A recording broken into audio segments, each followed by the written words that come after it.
All right, welcome back to the Beast Game Podcast. This is a review for Dunkirk. It's written and directed by Christopher Nolan, known for the Dark Knight Batman series.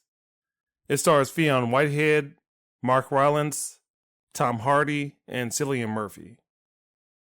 Synopsis: Allied soldiers from Belgium, the British Empire, and France are surrounded by a German army and evacuated during the fierce battle in World War II. So to give some backstory, this is about the British side of World War II, mainly the Battle of Dunkirk and the evacuation of Dunkirk. It starts off with some soldiers trapped in the city of Dunkirk. It's just a 4 or 5 man crew, and they are walking around trying to navigate their way and not be seen by the Germans. They take some fire.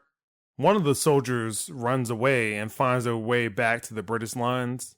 And what we come to find out is that Dunkirk has fallen to the Germans. The British are trying to be evacuated, and they're waiting for boats to come in. And where Dunkirk is in relation to England, it is relatively close. They're separated by sea. Part of the problem is that the Germans are patrolling the waters by plane and U-boats, so it makes it problematic for an actual evacuation to occur. We'll stop there, but what happens is that this movie is a convergent path movie. So it takes 3 different approaches: land, sea, and air. The evacuation of Dunkirk, and this is historically based. The British did not have enough ships to carry soldiers back from France to England.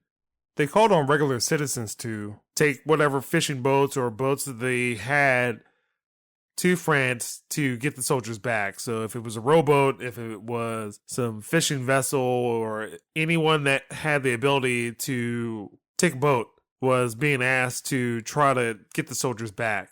As what I stated with the beginning, where there's soldiers in a town, the land part of it is the soldiers are trying to be evacuated off the beach. So there's a storyline where one particular soldier is doing everything that he can to try to escape.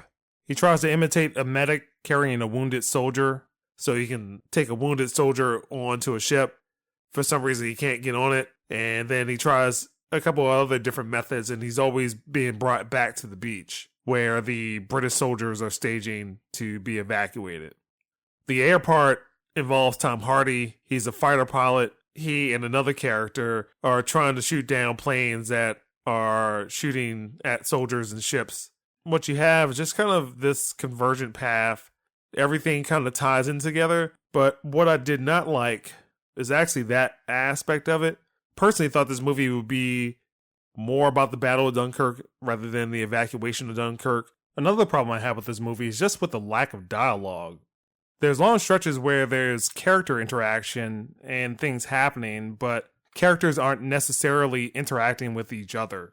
And I assume a lot of it is supposed to play off of just the confusion of the events going on, but I didn't like it. It's also relatively short, but it feels long to me. It's about 1 hour and 40-some minutes. I will say that the movie was shot well. It looks good. It feels as if you are in that situation, but it just doesn't feel compelling to me. You really do not get, in the States, movies about the other countrysides of World War II. There have been movies overseas, but not here. And it is good to get a movie like this. I'm giving this movie a 6.5. A lot of it centers around the convergent path, and then also you feel like you're following one character, and then you're following another character, and then you're following another character, and it really does not make sense until the end. This movie feels like it's trying to be smarter than what it is, with the lack of dialogue and the multiple paths for different characters. But if it was a more linear movie, that it would have been a better movie. And also, since it's focusing on the evacuation of Dunkirk rather than the actual Battle of Dunkirk, it is not that great of a movie as what it could have been, because what you have is just a couple of stretches of action, a long stretch of non-dialogue, a couple of interactions between some characters, and repeat. That's how everything is. I'm a fan of history. I'm also a fan of war movies. It's good that we're getting movies like this, but I hope that in the future they're more interesting. You would learn more about this from a documentary rather than watching this movie. That's the Beast Game Podcast. You can find more of our podcasts at beastgame.com, iTunes, Google Play, Stitcher, TuneIn, iHeartRadio, Twitter, and YouTube.